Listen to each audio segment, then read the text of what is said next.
let's start with the topic. So before starting about endometriosis, you need to remember one thing, and that is the most common cause of secondary dysmenorrhea is endometriosis. What do you mean by secondary dysmenorrhea? Dysmenorrhea means painful menstruation, and secondary dysmenorrhea means the dysmenorrhea which happens because of some congestive pelvic pathology. So what is this congestive pelvic pathology? The most common congestive pelvic pathology is going to be endometriosis. Not just endometriosis, even pelvic inflammatory disease, fibroid, anything can present with secondary dysmenorrhea. But the most common cause, the most common symptom a condition is going to present is endometriosis, because endometriosis is one such condition which presents with secondary dysmenorrhea as the most common chief complaint. Is that clear? Okay, so the most common cause of secondary dysmenorrhea is endometriosis. Is that clear? Okay. Now let's start with the topic of endometriosis. So before discussing about endometriosis, we all know that in the uterine cavity there is a tissue. What is the tissue called as? Endometrial tissue.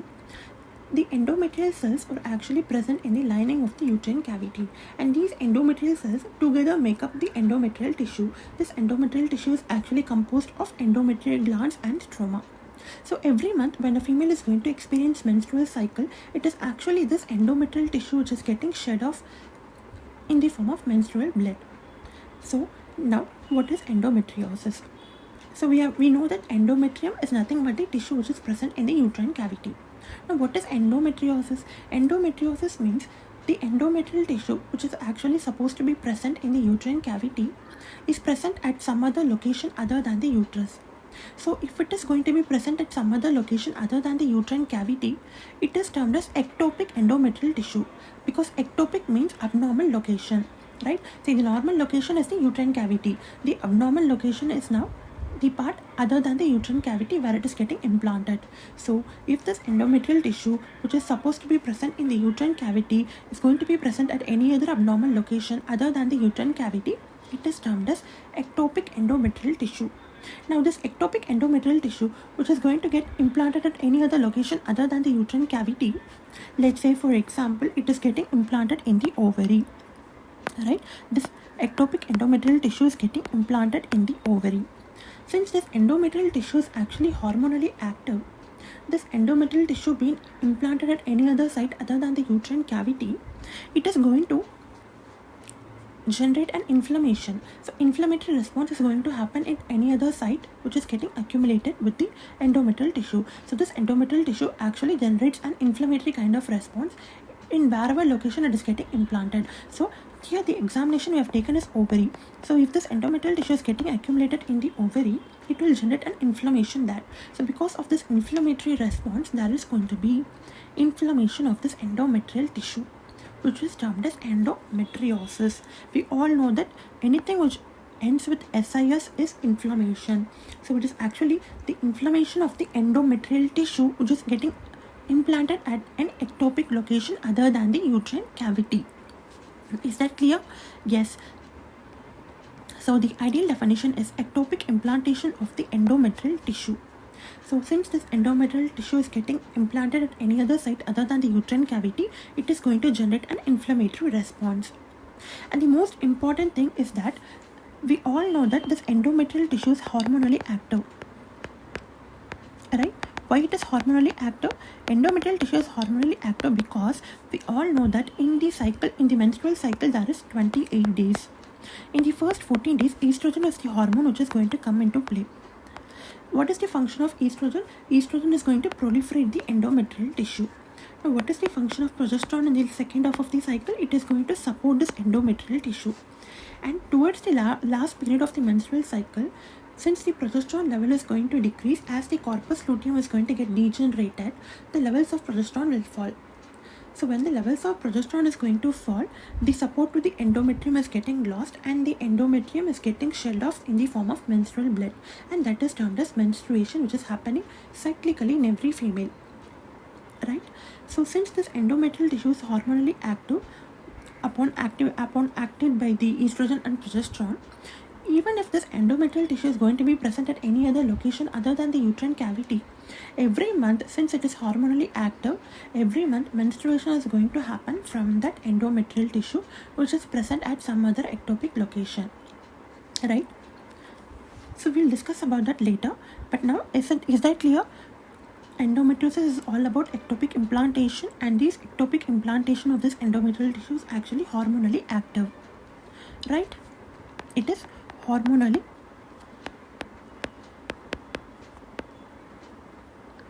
active. Now, who are those females in whom this endometriosis is going to be common? So it is actually common in the reproductive age group female. So who are the reproductive age group female? Any female between the age group of 25 to 35 years. So these are the reproductive age group female, right? So between 25 to 35 years, a reproductive age group female endometriosis is going to be more common. But less commonly, it can even occur in pubertal age group female. So who are the pubertal age group female? Any female between 12 to 13 years of age. So in the pubertal age group female also, endometriosis can happen, but it occurs very less frequently. So less commonly it happens in pubertal age group female. If it is going to occur in pubertal age group female, you need to rule out Mullerian malformation. You have to rule out Mullerian malformation, because occurrence of this endometriosis at a pubertal age group definitely will be due to some other reason which is present congenitally. So because of any congenital malformation, that is congenital abnormality in the development of the uterus, cervix and vagina, there can be this endometriosis happening at a very early age, that is in the pubertal age group. Because we all know that this endometriosis is more common in reproductive age group between 25 to 35 years, and the cause of this endometriosis is different. But if it happens at a very early age, let's say for example between 10 to 13 years, that is the pubertal age group female, the cause has to be definitely Mullerian malformation. So any pubertal age group female, if you are going to find out endometriosis in them, you need to rule out Mullerian malformations, right? Yes. So Mullerian malformations we have discussed in the previous module, right? Okay. Now, we know that endometriosis is all about ectopic endometrial tissue implantation. Now, which are the most common site of this endometriosis? So the most common site of endometriosis is ovary. So please remember this. The most common site of endometriosis is the ovary, right? And the second most common site is going to be the pouch of Douglas. What is pouch of Douglas? So pouch of Douglas is also known as recto-uterine sac. What is recto? Recto means rectum, uterine means uterus, and the space between the rectum and the uterus. So this is the rectum and this is the uterus. So between the uterus and between the rectum, there is going to be a potential space, and this space is called as pouch of Douglas, and this is also termed as Scaldi sac. Pouch of Douglas is also known as Scaldi sac, right? So pouch of Douglas is the second most common site for endometriosis. The third is going to be supports of the uterus, the ligamental supports of the uterus, that are the broad ligament of the uterus followed by the uterosacral ligament of the uterus. So the most common site of endometriosis are going to be the ovary, the pouch of Douglas, the broad ligament, that is the ligamental support of the uterus, followed by the uterosacral ligament of the uterus. Not just here, but endometriosis can also occur anywhere in the body. Let's say for example, it can even occur in any previous scar. So the patient might have undergone any kind of surgery previously. Even in that scar, this endometrial tissue can get accumulated or implanted. So even endometriosis can also occur less commonly in the abdominal scar. It can also get implanted in the gastrointestinal tract. It can also get implanted in the bladder, in the pleura, in the chest, in the pericardium, and in the spleen and in the CNS. So spleen and CNS are going to be the most least common site of ectopic implantation, but all these ovary, pouch of Douglas, broad ligament and the uterosacral ligament are the most common sites of this endometriosis. Is that clear? Yes. Now we have completed which group of female it occurs more commonly and what are the most common sites of endometriosis. Now we are moving towards the causes of endometriosis. So what is the actual cause which leads to endometriosis?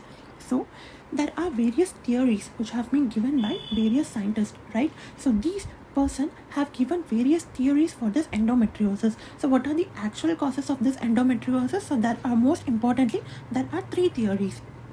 So the first theory was given by the person called as Samson. So this person, he gave the theory of retrograde menstruation. What do you mean by retrograde menstruation? Let me show you in the diagram. See, we all know that menstruation is something because of the shedding of the endometrial tissue. The menstrual blood is going to come out through the cervix and through the vagina. It is going to come out, right? We all know that. But what you need to learn here is that in retrograde menstruation, this endometrial tissue, instead of getting shedding out through the cervix and vagina, it will go backwards. So this endometrial tissue which is getting shedding off in the form of menstrual blood, this blood won't come out in the forward direction. It will go in the backward direction. So if it goes in the backward direction, it passes through the corona of the uterus, it enters the fallopian tube, and it can enter the ovary. So because of this reason, because of this retrograde menstruation, backward menstruation, the menstrual blood is going to get accumulated in the ovary. And along with this menstrual blood, see, this menstrual blood contains active endometrial cells. Menstrual blood contains active endometrial cells.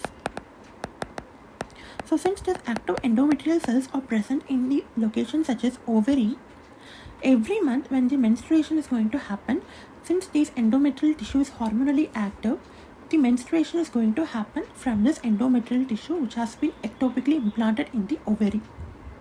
So all the blood which is going to get menstruated out of this endometrial tissue is going to get accumulated in the ovary. So it is going to get accumulated in the ovary.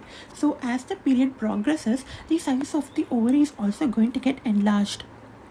Why it is getting enlarged? Because whatever menstruation that is happening because of this endometrial tissue, the ectopic endometrial tissue which has implanted in the ovary is going to get collected only in the ovary itself. So since it gets collected in the ovary, it is going to enlarge in size. And this is the reason why ovary is the most common site for the endometriosis. If endometriosis is going to happen in ovary, it is termed as endometrioma. It is termed as endometrioma. What do you mean by oma? Oma means ovary. So since endometriosis happens in ovary, it is called as endometrioma. This endometrioma is also termed as chocolate cyst. Chocolate cyst. Why it is called as a cyst? Because the ovary is getting accumulated with the menstrual blood. Anything which has a cystic component, it is called as a cyst. Since it contains fluid, that is the menstrual blood, it is a cyst. Why it is termed as chocolate? Since the blood, menstrual blood, which is getting accumulated in the ovary, has an appearance like black tarry colored fluid. Black or brownish tarry colored fluid. So since it has an appearance like tarry colored fluid, it is termed as chocolate cyst. Since chocolate is brownish in color, blackish brownish tarry colored fluid that is getting accumulated in the ovary, it is known as chocolate cyst. Is that clear? Yes. So this person Samson told that because of this retrograde backward menstruation that is going to happen in certain females, therefore the most common site of endometriosis is going to be the ovary. But endometriosis can also occur in the fallopian tube as well. So this person, he told that the reason for endometriosis happening in ovary is because of the theory of retrograde menstruation. But he failed to propose that why this endometriosis is happening at any other location such as the umbilicus, such as the lungs, the chest, pleura. What is the reason for this occurrence? But this person cannot tell any reason for that. The only thing he can tell is that because of retrograde menstruation, the endometriosis occurs most commonly in the ovary. So next came another person called as Halban. So this person told that similar to any malignancy which is going to have any hematogenous or lymphatic spread, even this endometriosis can have some lymphatic spread. So through the lymphatics, these endometrial cells, these active endometrial cells can get implanted at other ectopic location. Similar to any malignancy which is having lymphatic spread and getting metastasis to other organs, even this endometriosis can get implanted at any other location through this lymphatic spread. So this theory of lymphatic spread was given by Halban. So this theory proved the occurrence of endometriosis at other locations such as umbilicus. But he failed to prove that occurrence of endometriosis in other locations such as the chest, the pleura, the pericardium. So again came another person called as Lanoff. So this Lanoff he gave it another theory called as theory of coelomic metaplasia. So what do you mean by metaplasia? We all know that metaplasia is conversion of one type of epithelium into another. That is metaplasia. So similar to the epithelial metaplasia that occurs, like let's say for example, we all know that in the esophagus there is going to be a term called as Barrett's esophagus, where the epithelial lining of the esophagus from the squamous epithelium is going to convert into the columnar type of epithelium. So similar to that metaplasia which is happening in the epithelial cells, there can be epithelium, that instead of that epithelial metaplasia, there can be coelomic metaplasia. In epithelial metaplasia, one epithelium changes into another type of epithelium, whereas in coelomic metaplasia, one type of tissue can actually get converted into another type of tissue. So he explained that one type of tissue can actually get converted into the endometrial tissue.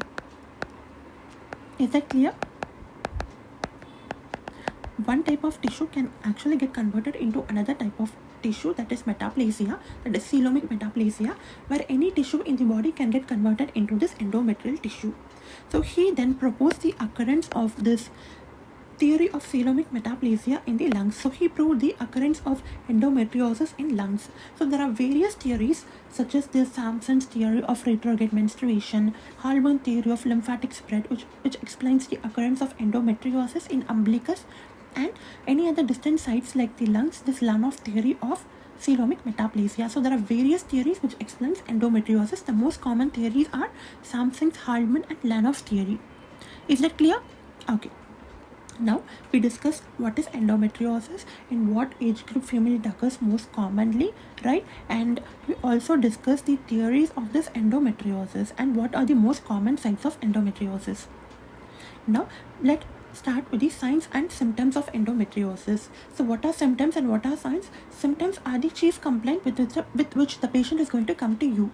Signs are those which you are going to elucidate in that patient. You are going to do some examination, and those are those signs which you are going to elucidate in the patient, right? Now what is the most common chief complaint?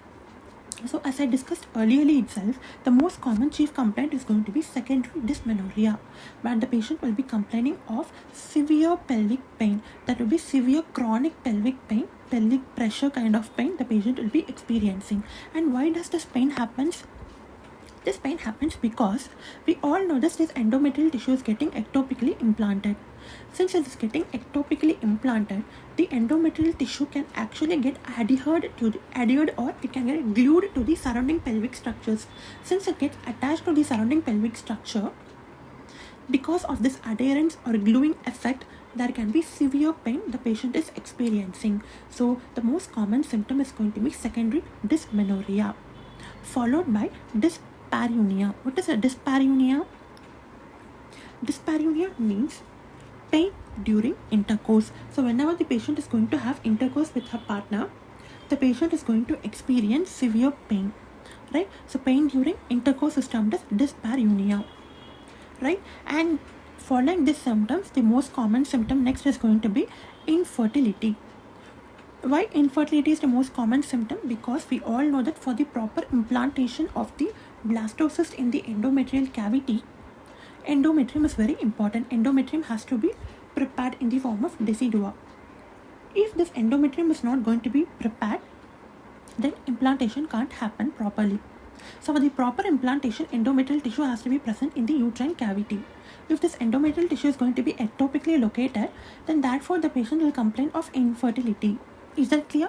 So the most common symptoms are secondary dysmenorrhea, chronic pelvic pain in terms of dyspareunia, and infertility. So the three most common symptoms are going to be secondary dysmenorrhea, chronic pelvic pain, then dyspareunia, and then infertility. And what are the symptoms the patient can also have? The patient can also complain of any adnexal mass. What are the adnexal mass? I discussed earlier that the most common site is going to be the ovary because of retrograde menstruation. And if the endometriosis occurs in ovary, it is termed as endometrioma or chocolate cyst, right? So ovary is located in the adnexa, right? What is adnexa? Adnexa is nothing but fallopian tube with the ovary is known as adnexa. So adnexal mass can also be a complaint of the patient, right? So when you do the abdominal examination, you can get some adnexal mass also. When you do the pervaginal examination in a patient, there can be some adnexal mass as well, right? So when you do a pervaginal examination, there can be adnexal mass, and because of that mass there can be tenderness as well. So the most common symptoms are secondary dysmenorrhea, chronic pelvic pain, dyspareunia, infertility, and adnexal mass, right? Yes. Now what can be specific complaints with which the patient can complain to you? Since we know this endometrial tissue can get ectopically implanted in sites such as the bladder. We all know that bladder has urine, right?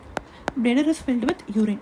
If the endometrial, let's say for example, this is the bladder, right? This is the endometrial tissue. If this endometrial tissue is getting implanted in the bladder, every month cyclical menstruation is going to happen. So because of that, every month bleeding is going to happen in the bladder. So since in the bladder urine is present, this urine along with the blood will get passed out. So every month when the patient is going to have menstruation, during menstruation the hormonally active endometrial tissue which is present in the bladder is going to shed out the menstrual blood. So this menstrual blood along with the urine in the bladder is going to come out as hematuria, right? Hematuria means blood and urine is termed as hematuria. Hemat means blood, urea means urine. So blood and urine is termed as hematuria. Since it happens in every month, it is termed as cyclical hematuria. During menstruation, cyclically, the patient will have cyclical hematuria. So those are the specific complaints. And we also know that endometrial tissue can get accumulated in other sites such as the chest, pleura, and the pericardium. So if it is going to get implanted in the chest, because of this menstrual blood which is getting accumulated there, every month during the menstruation the patient can have catamenial, pneumothorax or hydrothorax. What are pneumothorax or hydrothorax? Hydrothorax means fluid getting accumulated in the thoracic cavity. Pneumothorax means air getting accumulated in the uterine cavity. Air getting accumulated in the pleural cavity. That is catamenial, pneumothorax or hydrothorax. And then vicarious menstruation. What do you mean by vicarious menstruation? We all know that the menstrual blood will come out of the uterus through the cervix and the vagina and comes out, right? So if this menstruation is going to occur at any other site other than the uterus, so if this bleeding is going to come out from other sites other than the uterus, it is termed as vicarious menstruation, right? It can occur from any other sites like from the lungs, from the bladder, from the eyes, from the nose, anywhere this bleeding can happen. And this bleeding happens most commonly during the menstrual cycle every month. So cyclically this menstruation is occurring from other sites other than the uterine cavity. So it is termed as vicarious menstruation. So the most specific symptoms are going to be vicarious menstruation, cyclical hematuria, catamenial pneumothorax or hydrothorax. Is that clear? Okay. So we know about this pathology about endometriosis, right? What is endometriosis? In whom it is going to occur more commonly? What are the most common site? And what is the cause of this endometriosis? And the symptoms and specific symptoms. Now, you tell me, let's say for example, a patient, a 26-year-old female. A 26-year-old female. Let's say for example, a multiparous female. She came with complaints of secondary dysmenorrhea. And dyspareunia. What will be a diagnosis? Secondary dysmenorrhea, dyspareunia is present. She is a reproductive age group female and she is complaining of this dysmenorrhea which is happening every month during her menstruation, right? So now you need to do some examination. So this points towards a diagnosis of what? Endometriosis. But similar complaints, if the secondary dysmenorrhea without dyspareunia is going to be accompanied by heavy menstrual bleeding, what will be your differential? It will point towards a condition called as adenomyosis. What do you mean by adenomyosis? Adenomyosis is nothing but the endometrial tissue in the uterine cavity will grow inside the muscular layer of the uterus, that is the myometrium. So the endometrium will grow inside the myometrium. If this endometrium grows inside the myometrium, it is termed as adenomyosis. So adenomyosis presents with heavy menstrual bleeding and secondary dysmenorrhea. And then a condition called as fibroid. What is fibroid? Fibroid is smooth muscle tumors of the uterus. They are benign smooth muscle tumors of the uterus. So fibroid can also present with secondary dysmenorrhea. But the most common complaint of fibroid will be what? It will be heavy menstrual bleeding followed by secondary dysmenorrhea. And the patient can also have infertility as a complaint. So what I'm coming to say here is that when you are going to see the complaint of secondary dysmenorrhea, you can't come to a conclusion that it is going to be endometriosis, because the secondary dysmenorrhea can also occur in many other conditions. As we have discussed here, it can also occur in fibroid, it can also occur in adenomyosis, it can also occur in endometriosis, right? So because of that reason, you need to have a broad spectrum. So whenever you're going to see a clinical scenario or a question, you need to have a very broad mind. You have to think about all these differentials. And about adenomyosis and fibroid, we will be discussing in the subsequent modules, so you need not worry about that. But as of now, any complaints of secondary dysmenorrhea, if accompanied by dyspareunia, and the patient has any specific symptoms such as cyclical hematuria, catamenial pneumothorax, hydrothorax, vicarious menstruation, any adnexal mass on pervaginal examination, complaints of infertility, chronic pelvic pain, these are the most common symptoms of endometriosis, right? Okay. Now we have discussed about the symptoms and the specific symptoms. Now let's come into the examination. So a patient came and she told me about her symptoms, and in my mind roughly this points towards endometriosis. Now can I start the treatment in her? No, because I have to proceed with the further steps of examination. Her part is completed. She came with the symptoms. Now I need to elucidate the signs in her. For that I need to do a proper examination. And always in gynecology, examination will consist of per-abdominal examination and per-vaginal examination. Now in per-abdominal examination, will you be able to find anything? No. In per-abdominal examination, you will not be able to find anything in endometriosis, right? So it is going to be normal. So per-abdominal examination is going to be normal. But when you do a per-vaginal examination, what will you see? Uterus will be palpable. Yes, uterus will be palpable, but the uterus is not enlarged, because the problem is not with the uterus itself. So the uterus will be normal, it is not enlarged, but the position of the uterus will be altered. Normally the position of the uterus is anteversion. We all know that the position of the uterus is anteversion, where the uterus will be anteverted towards the cervix. So the uterus will be anteverted towards the cervix. But in patients of endometriosis, opposite to anteversion, retroversion will be happen. That is, the uterus will not lie towards the cervix, it will lie in the opposite direction. So the uterus will be like this, and this is the cervix. It will fall backwards instead of front. It is going to fall backwards. This is called as anteversion, and this is called as retroversion. And it is not getting just retroverted, it is going to be fixed and retroverted. Since it is getting fixed and retroverted, it cannot be manually corrected. So when you do the per-vaginal examination, you cannot actually manually correct the uterus back into anteversion. It is very difficult. It will be in a fixed position in the retroverted position. And what is the actual cause for this fixed retroversion? The most common cause for the fixed retroversion is, we all know this, is ectopic endometrial tissue getting accumulated at any other site.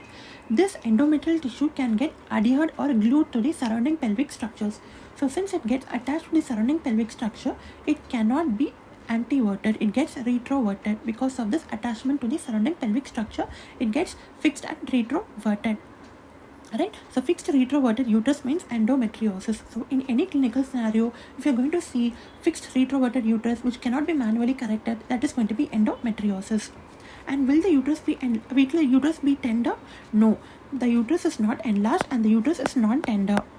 The only thing is the position of the uterus is going to be fixed retroverted and cannot be manually corrected. Is that clear? Yes. So in per-vaginal examination, when you leave your fingers inside the vagina, the uterus is palpable, it is not tender, the position of the uterus is going to be fixed and retroverted, it cannot be manually corrected, and it is non-tender. And when you palpate the adnexa, that is the fallopian tube, with the ovary, in case of endometrioma, what is endometrioma? Endometriosis, if it happens in the ovary, it is called as endometrioma. If it happens in the ovary, endometriosis happens in the ovary, adnexal mass will be present. And I discussed earlier itself, adnexal mass happens because whatever menstruation, let's say for example this is the ovary and this is the endometrial tissue. So the endometrial tissue will shed off menstrual blood every month during the menstruation, and all this blood which is getting out will get accumulated in the ovary itself. So since it gets accumulated in the ovary itself, we will be having adnexal mass, right? And adnexal tenderness will also be present because of this endometrial tissue getting adhered to the surrounding pelvic structures. Adnexal tenderness will be present. So this is the endometrial tissue, it gets adhered to the surrounding pelvic structures. So because it is having pain, and on examination there will be tenderness. And what is this endometrium also known as? It is also known as chocolate cyst. Always remember one key point, that chocolate cyst can never be managed medically. No medical management. The only management for chocolate cyst is surgical management, right? There is no medical management for this chocolate cyst. Only surgical management is there. Is that clear? Okay. Now we'll be getting inside the treatment of this endometriosis. Is that clear? So before that, we need to know about the investigations of this endometriosis. Is that clear? Yes. So before that, let me show this chocolate cyst. So what you see here is the chocolate cyst. So in the ovary, you will get this chocolate cyst. Can you see that it has an homogeneous appearance? Yet, because everything is black in color here, so it has a homogeneous appearance. So anything which is homogeneous in appearance, this is called as ground glass appearance.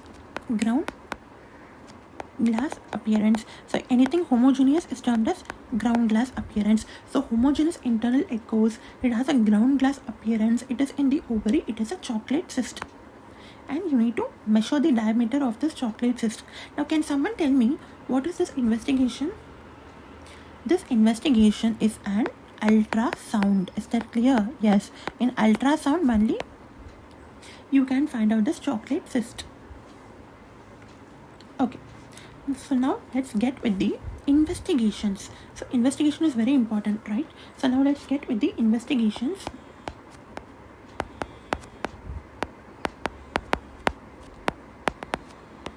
So I think that this is much for the module today. So with this module we'll wind up today, right? So in the next module we'll be discussing about the investigations and the management of endometriosis. Is that clear?